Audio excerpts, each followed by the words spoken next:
Well, what do you say about a program like Louisville, other than they're the best and they're gritty, they're well coached, and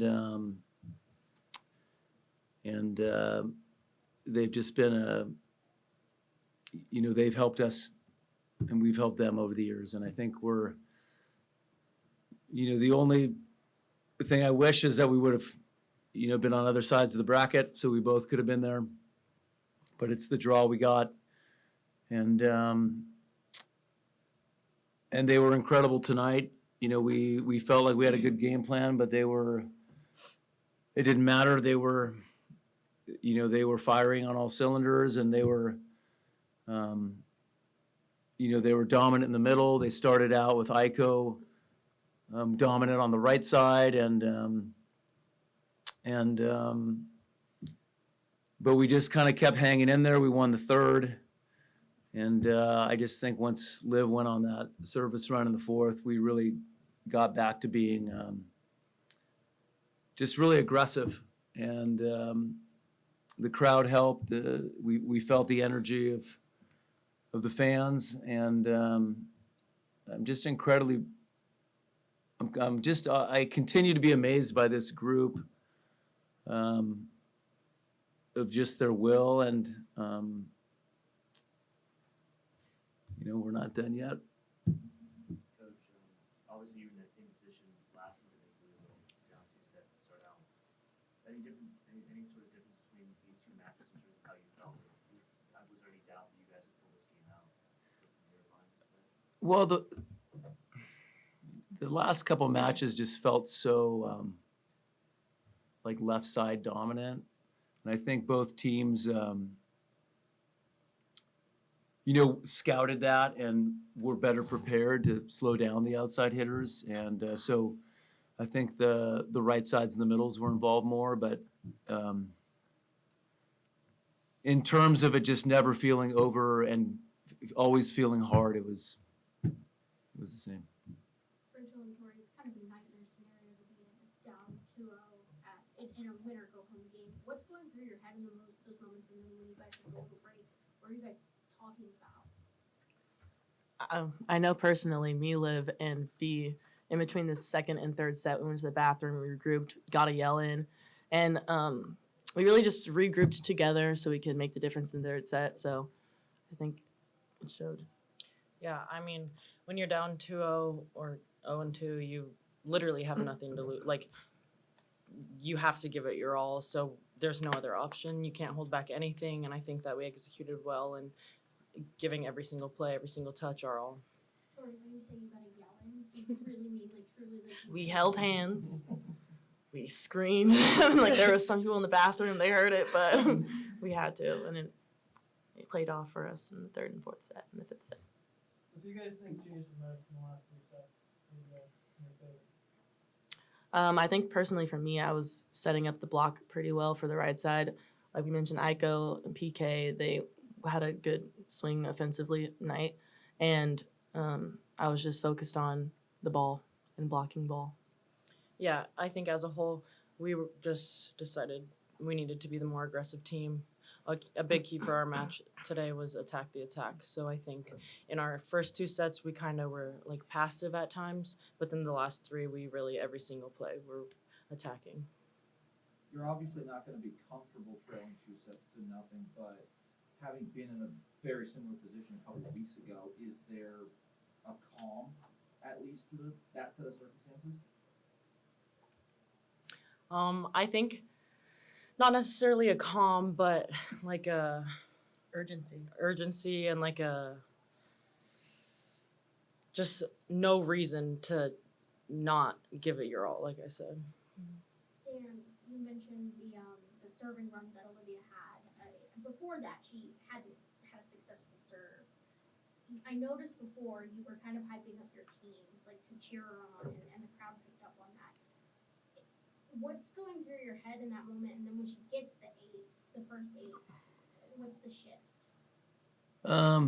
Yeah, I was probably a little more animated than I normally am, and I I felt like she had made some good serves and just missed and was starting to doubt herself. And I just was just encouraging her to be aggressive and go for it.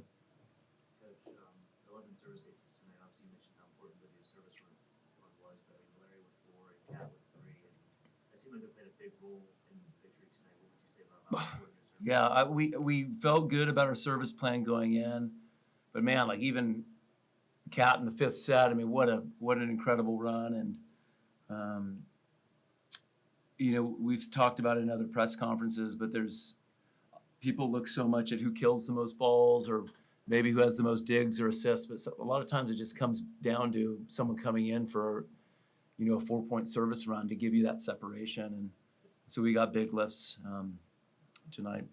Rachel, you talked about in the past with your frustrations with the beer against you. How do you feel like you did today? Yeah, I mean, just like blocking in general, like usually a front row setter is seen kind of as a target. I don't want to be seen as that player, so I've focused a lot on my block, and I think just sealing the line was a huge key in my brain. So eventually it started off a little not as good as I was hoping, but then eventually it got there. And yeah, I mean, it's just nice going up there knowing that like I trust my back row to dig a ball, so I just need to seal the line and they'll dig the cross. Yeah, you got the most wins for a Division I coach in so many years here in the last couple of years. You've been to the Final Four 3 times now. What does that mean to you right now? You haven't won it yet, but you've had 3 Final Fours.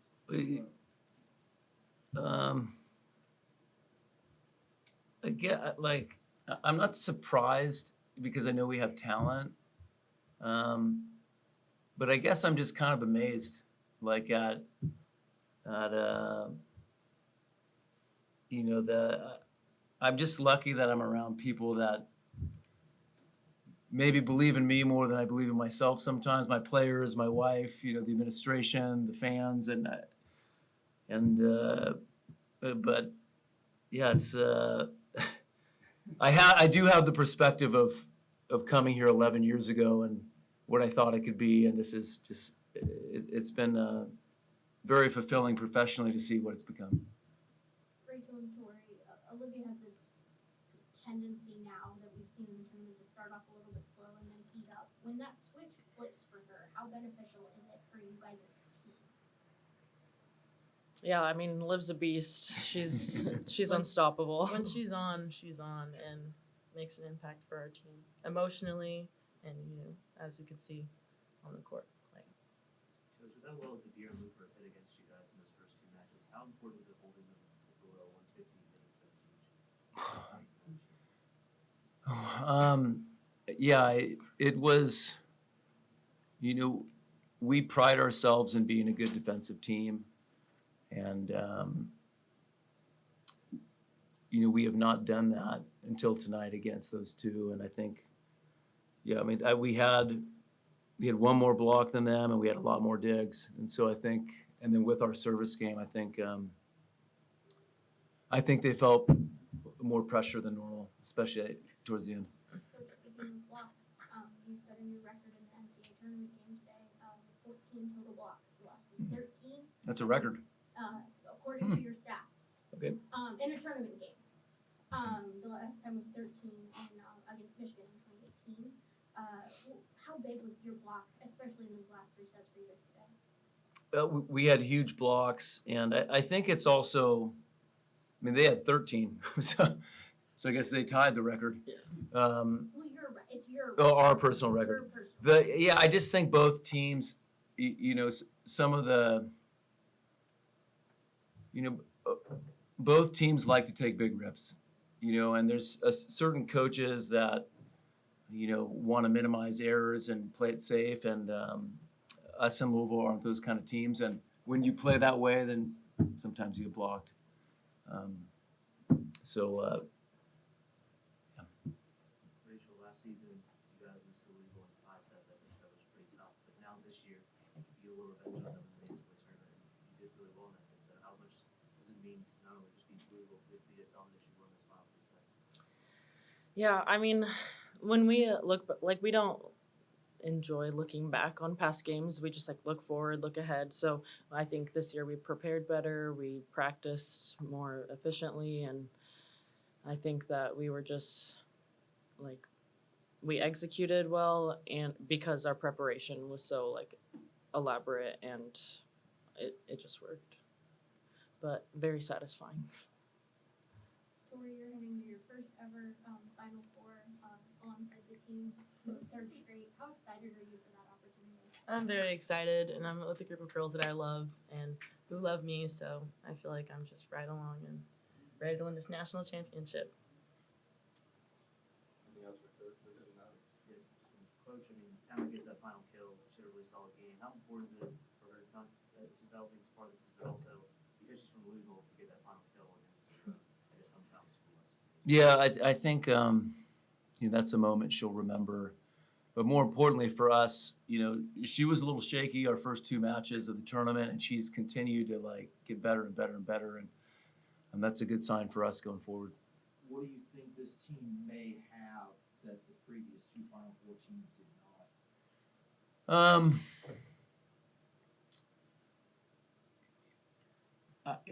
I've said this before. I think when we're at our best, this is the best team we've ever had. And I think we've had incredible players here, but when Olivia's going and our block and D's going, we put a lot of pressure on teams, and so we're going to keep working that so that you see the best versions of ourselves. And then coming up. finally, just speak to how much would it mean to the team in general, to you, to be the first ACC team to capture that ring? Well, I do. First off, I want the girls to do it, and then after that, it's probably the city of Pittsburgh, and then it's probably the ACC in that order. Torrey, you had a great run all across the board. Tying Klika and Diggs at 11, 18 kills, which is hitting a match high, and then hitting 37-8. What do you bring with you? I mean, so going into Tampa, are you bringing that with you? Of course, ended off the night with a dub. Yeah, I'm gonna bring the same energy, aggressive from the start. I feel like this is the way I ended is the way I intend to start for this next match. Thank you. Thank you. Thank you.